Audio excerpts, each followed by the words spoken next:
Good evening, everyone. Thank you so much for coming out this evening to hear my lesson on classroom guidance. My name is Charlamagne Golson, and I am an elementary school counselor at Carver Elementary School located in Newport News, Virginia.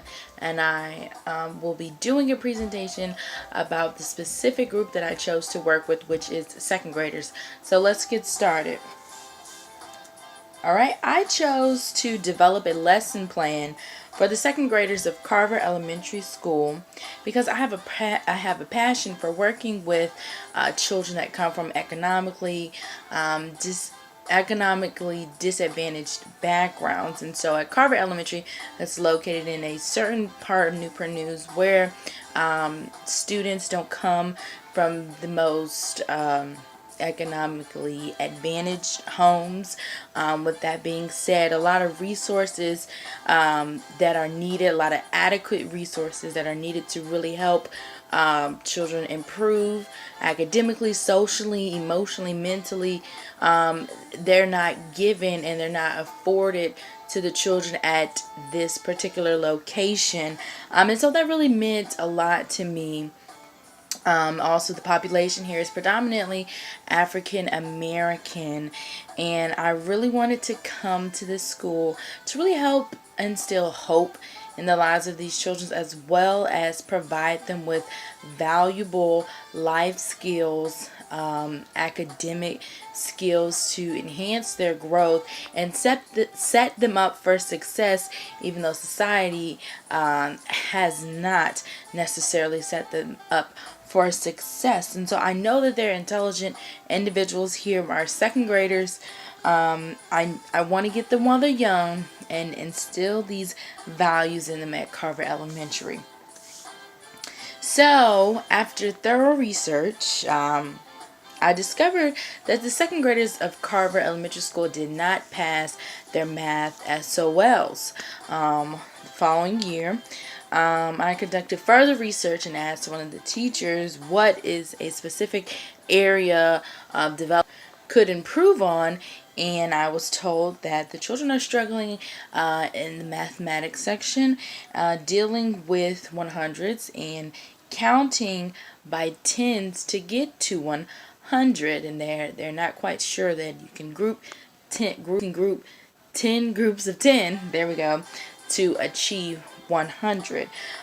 So these are our second graders, and so my overarching goal for this classroom is to help the students that are struggling mathematically excel by using money as a resource, because kids love money, kids love allowances, and by utilizing something that they love, putting that into my presentation, not only will it draw their attention, but it'll make them help them understand that math is practical, math is necessary for life because you need money in life, and it'll also give them a greater desire to learn more once they realize that math is not just something that's boring that I have to do while I'm in school, but math is something that I'll use in my daily life. And if I know the correct lessons, then I can be successful. So that's the goal with the money. My objective, it's coming from the standard, it's BSMS 4. Students will demonstrate ability to delay immediate gratification for long-term rewards. I can't go across the board and say this is everyone that comes from this background, but I want the children to understand this skill. And being that they are from this economically disadvantaged background, money isn't always as much of a resource, or they may not necessarily have all the money that other students may have, so they may desire being in that type of neighborhood, desire immediate gratification, meaning they can tend to lean more towards selling drugs. Once they get older, because that's an immediate gratification, they will immediately receive money. They don't have to put in as much hard work, and instead of doing the hard thing, which is going to school, getting a career and education, so they receive long-term rewards. So this skill is practical in all facets of life. So this is something that I want to really stick with them and be embedded in their brains. So the next objective is the SOL objective. It's ccss.math.content.2.mbt.a.1.a. There we go. And with this objective is 100 can be thought of as a bundle of 10 tens called a hundred. Students will learn to group 100s by 10s through the use of currency exercises using dimes and $1 bills. So this program is important because it will help students advance in the areas where they are struggling academically, which is, as I just stated, counting to 100 by groups of 10. And this will also help them establish self-management skills. So it's very important to be independent and have good self-management skills at an early age that will benefit them as they grow older.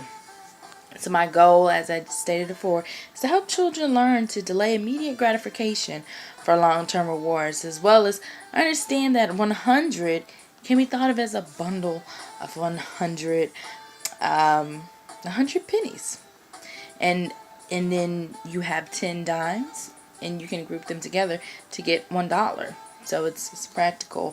They will also answer questions about saving money as it relates to demonstrating the ability to delay immediate gratification for long-term rewards. One principle I found is that saving is very, very important. If I can get these children to understand the concept of saving at an early age, working hard, get what you want, save your money, set it aside for a long-term reward versus spending your money for immediate gratification on foolish things, they will already be at the top of the chain, and I know these kids will be successful. And now we're going to switch. Hello, students. Today I will be talking about the relationship of academic achievement to future success in school. This is a school counseling standard that is addressed in my classroom guidance lesson. While the specific area I chose to deal with focuses on money management skills and when it's appropriate to save or spend, this lesson will help you guys understand the importance of delaying immediate gratification for long-term rewards. What does that mean? That means you won't spend time, money on foolish things because immediately, if it pleases you, because you know that you have something you're working towards. So it'll help you guys become goal-oriented. This is a skill that's essential to have to be successful, to get the Bentley, to have the nice house, the nice cars, etc.